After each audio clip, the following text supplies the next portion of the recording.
وتبجي دي مسجل بركم على مبدي دمي جاك وجم توتا وتوتا هنيا كمول تنشبو ميديا راودم ما كمنون سنتي ما شمس بشيري دررت ما توتا وديتي بريزيدنت سوماليا حسن شيخ محمود فين سينون دغامه اجا ورانا اوغاندا دابلي ميديا غرغدو بيتي لما كچفان اجا جرا هو اوروبا مدته دو نموتا كما تكو دبا سدي ولي هدا كقبو دابني فيا الدنيا بيسه تبتا غري كيبي فيردي رتي من يكا غديدي دياتي جرا ببلين دو تنا كيتانو تسني دياتا نولين ترا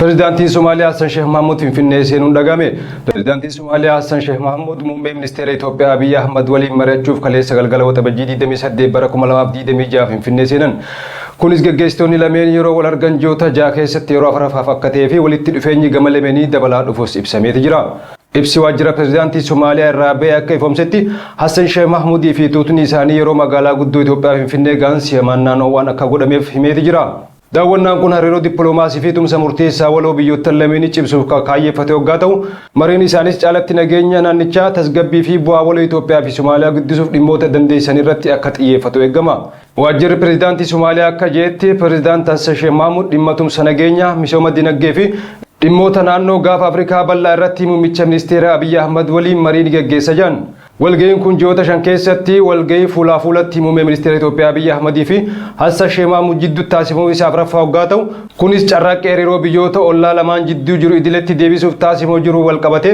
تمسا كوننتي دبلوماسي يوغنتو تلمان جدو جرو سفيسان دبلا دفو يسا اگرسيسا داونا كون ارغا بريزيدنت حسن شيخ محمود غرا نيروبي ملني بريزيدنت كينيا ويليام روتو ولين مري تايسني توربان توكوبوده تويساتي هوغنتوني لمن تمسا گم لمني في نگينيا نان چاچيم سورتي مرتني تورن هريرو ايثيوبيا في سوماليا جدو جرو لبسي انكارا وكان انكارا ديكلاريشن والقبته جيوتديو كيستي فوينس غدا اگرسيسه جرا لبسين كونيس ولي گلتي ايثيوبيان سوماليلاند ولين تايسته والقبته جو تافدي گمي كنترو گاتو دبلوماسي اراجل قبسيسو خراسا كجرا ኢትዮጵያን gara ጃፓን ኮሪያ ኪባ ፊ ኢንዶኔዥያatti sarara galaana haaraa jalqabsiisuun ibsame tajaajilli geejjiba galaana irraa fi loojistiikii Itoophiyaa bara baajataa kana keessatti gara biyyoota akka Jaapaan Kooriyaa kibbaa fi Indoneeziyaatti karaalee geejjiba galaana haaraa banuun walitti hidhamiinsa daldalaa cimsaa jiraachuu beeksise Oggonaan kutaa gabaa korporeetii fi bakka bu'aan kominikeeshinii dhaabbatichaa obbo Damisoo Bantii akka ibsanitti daandilee Indoneeziyaa fi Jaapaan irratti maashinarii ciccimoo konkolaataa fi meeshaalee ijaarsaa geejjibsiisuun bal'inaan geggeeffamaa akka jiru ibsan. Gara fuuldurattis fedhii maamiltootaa fi mootummaa jiddu galeessa godhachuun bakkeewwan geejjibaa haaraa bal'isuun cimee akka itti fufu mirkaneessanii jiran. Obbo Damisoo akka jedhanitti jalqabbiin daandilee geejjiba galaana haaraan kun daldala biyyattii daran fooyyessuun fe'umsi yeroo gabaabaa keessatti bakka barbaadame akka ga'u taasisa jiran. Dhaabbatichi sararoota imala haaraa banuun isaa hidhata daldalaa ijaaruu bira dabre dandeettii fe'umsa geejjibaa guddisuudhaan galchitootaa fi alergitoonni tajaajila ariifataa fi qulqullina qabu akka argatan gochuu keessatti shoora guddaa taphachaa jira. Kanaan dura fe'umsi geejjibaa galaanaa dooniiwwan adda addaatiin buufata tokko irraa gara buufata biraatti jijjiiramaa karaa dheeraa erga deemanii booda buufata Jibuutiitti dhaqqabaa akka turan kan yaadachiisan hoggaa ta'u amma garuu dhaabbatoota addunyaa wajjin waliigaltee irra ga'uun fe'umsi buufata ce'umsaa jiddu galeessaa biroo osoo hin dhaqin kallattiidhaan gara bakka ga'umsa isaaniitti akka dhufan gochuuf xiyyeeffannoon hojjetamaa akka jiru beeksisanii jiran. Ajaja waraana Ugaandaa dhaabbilee miidiyaa gurguddoo biyyattii lama akka cufaman ajaje. Ajaja waraana Ugaandaa akkasumas ilma pirezidaantii biyyattii kan ta'e Jeneraal Maawuzii Kaayirugaaba hojii pireesii walaba ta'etti namanu jechuun dhaabbilee miidiyaa gurguddoo fi bebbeekamoo lama akka cufaman dilbata kaleessaa ajajuu isaa ibsee jira. Jeneraal Maawuziin akka jeetti gaazexaan dhuunfaan Ugaandaa keessatti bal'inaan dubbifamee fi bilisa ta'e Deelii Moonitarii fi miidiyaan tamsaasa dhuunfaa gurguddaa biyyattii keessaa tokko kan ta'e NTV Ugaandaa hayyama kiyya malee lammataa hin banaman jechuun dubbatan. Jeneraal Maawuziin barreeffamoota gama X isaatiin walitti fufiinsaan baaseen ani Ugaandaa keessatti hojii pireesii bilisa ta'etti namanu pireesiin kaadiroota warraaqsaatiin qajeelfamuu qaba jechuun barreessee jira. Haa ta'u garuu sababa ifa ta'een dhaabbilee miidiyaa kanneen ittiin cufee hin ibsine. Miidiyaaleen lameen kun qabeenyummaan isaanii kan dhaabbata Neeshin Miidiyaa Group yoo ta'u innis waajjira muummee isaa Keeniyaa godhachuun kan hojjetuu fi daldala istookii Naayiroobii irratti illee dhaabbata galmaa'ee jiru jechuun Reuters gabaaseeti jira. Ho'i Awurooppaa mudatee du'a namoota 1,300 waliin hidhata akka qabu dhaabbanni fayyaa addunyaa beeksisee jira. Du'a namoota 1,300 ol guyyoota muraasa dura uumameef dambaliin ho'aa cimaa ardii Awurooppaa mudatee sababa akka ta'e dhaabbanni fayyaa addunyaa beeksisee jira. Ho'i bonaa waqtii isaa dursee biyyoota Awurooppaa keessatti mul'ate ho'a kanaan dura ture caalaa kan hammaatee jedhamee jira.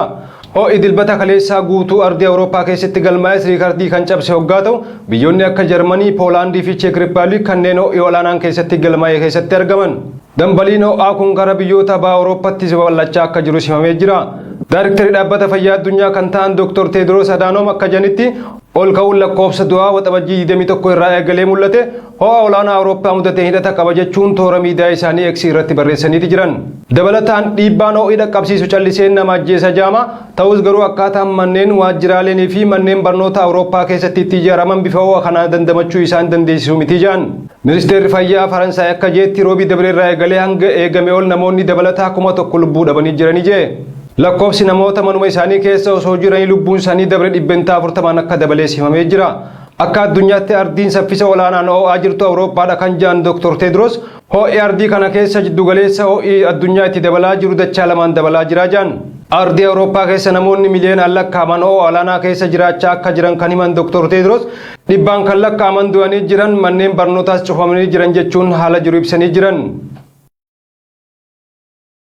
Oduu keenya dhumaatiin taphataa Keeppi Verdee irratti himanni akka gudeeddii dhiyaatee jira.